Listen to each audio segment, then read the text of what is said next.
welcome to Explore Home Repeat. My name's Matt. And I'm Izzy. And today we are in Brighton to visit Sea Life Brighton, the Sea Life Centre here.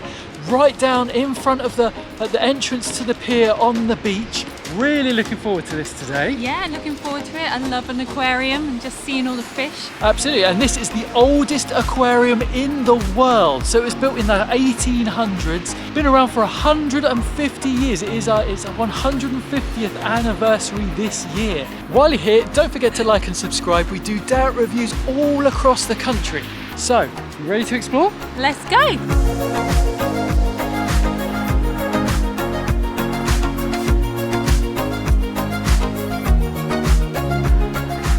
So it's really impressive, the kind of architecture in here, isn't it? I mean, it's amazing.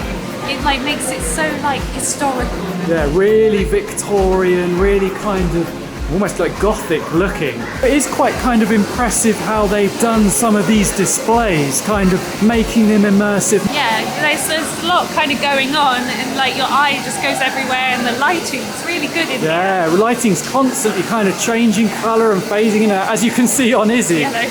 But here they've got like a big water wheel in the background, a sort of rock work and an old cabin, and then kind of like the river fish down in front of it. It's really quite clever. This sandy seabed is really impressive. They've got these great big dogfish, rays, all sorts of things in there, and it's really good because you can go kind of up at the top here on this balcony, so you can kind of look down on it as well as sort of through the walls of the tank as well. Great. What do you think so far? I think it's really good. You want to just stop for a minute and just appreciate what you're seeing. What I would say is it definitely seems like older. It is more old-fashioned because it is such an old aquarium in comparison to that Sea Life Birmingham that we went to. The tanks probably aren't quite as big. Some of them are a bit more kind of old-fashioned. I mean, there was one back there that had an old Tiffany-style lamp hanging above it. But it seemed to go with the decor. Yeah, so it fits in with this kind of really kind of almost mock Gothic look. We're just going into this kind of woodland jungly area. I guess it's all about kind of fish that live in that environment. Yeah. But just behind us, you can see down here, you can go, kids at least, can go through a tunnel to get in there. So again, there's lots of little tunnely things for kids to explore. That's really good.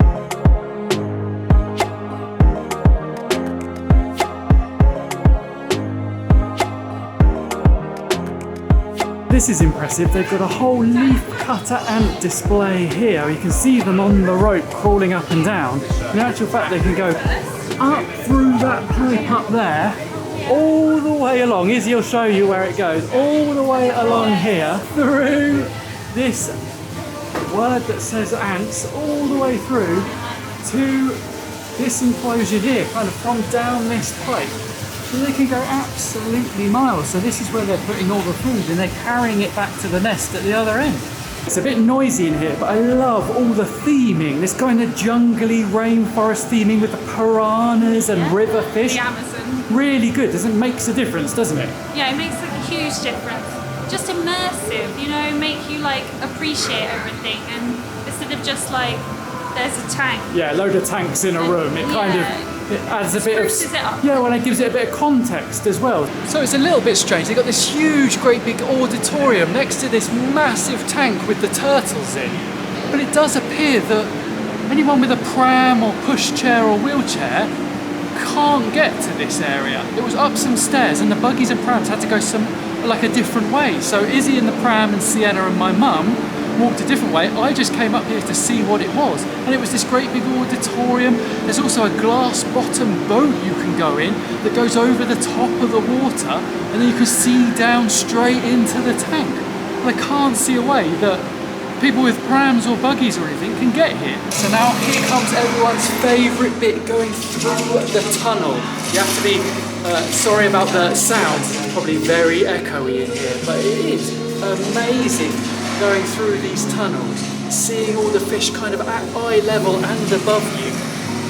Never gets old, never gets old. So what do you think of the tunnel? Yeah, it's one of the highlights, as we said. The one we went in Birmingham, which we'll link down below, that was 360. I don't know which one I prefer. I think that was more impressive, and it was also longer. This is obviously a short short tunnel, because it is such probably an old aquarium. It's probably one of the first tunnel ones you got. So I think that Birmingham one, being a much newer aquarium, was a bit more impressive. The tunnel was definitely longer, and you could kind of look down at your feet and see through glass as well. Just going through this tunnel, it is really made for kids, but you get these amazing views. All these clownfish, they put them in here because of Finding Nemo, along with ones that look like Dory. But it is really, really great. All these anemone that the clownfish live in, great. So on camera, it's really hard to get an idea of scale, but some of these fish must be more than a metre long. They are absolutely gigantic. And apparently they're just ones that people had in tanks, and then they got way too big, so they had to give them away. And they ended up coming to the Sea Life Centre. This whole bit called Conservation Cove. It's got loads of kind of games and things for little kids to do, but with a kind of conservation edge to them. That's really, really good. Again, they do plenty of that, so it's not just a visitor attraction. They are trying to educate people as well. As you'd expect, your exit via the gift shop, it is very much a one-way route around the entire place. Plenty of kind of Brighton stuff, obviously lots of Sea Life, cuddly toys and mugs, all the usual stuff. Nothing particularly special, but if you want a little souvenir, plenty to choose from. So that's our day over here at the Sea Life Brighton. What did you think? Yeah, I think it was good. I wouldn't say like really, really good. I'd say good. Yeah, it certainly wasn't anything like the Birmingham version. That was a lot bigger, kind of a lot newer. It is the oldest aquarium in the world, so bits of it are kind of more dated. Not necessarily kind of dirty or falling apart or anything, it's designed like an older Victorian attraction. It's not up to kind of regular modern standards. So things like accessibility is a little bit tricky. The route you have to take with prams and things is a bit more limited. I think wheelchairs would be a little bit more limited. It's not ideal for that sort of thing. Probably took about an hour and a half, 2 hours to go round.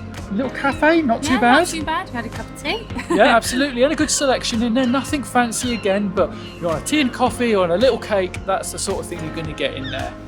But really, overall, a good little day out for the price. If you can get some of these discount 2-for-1 vouchers, which you always get with Merlin attractions, then do that, because that saves you a lot of money. Otherwise, it does get a bit pricey. Particularly this aquarium not being that big, it's probably kind of pushing it in terms of price if you pay full price for your ticket. With that being said, we're off home. Don't forget to like and subscribe, and we'll see you next time. Bye. Bye.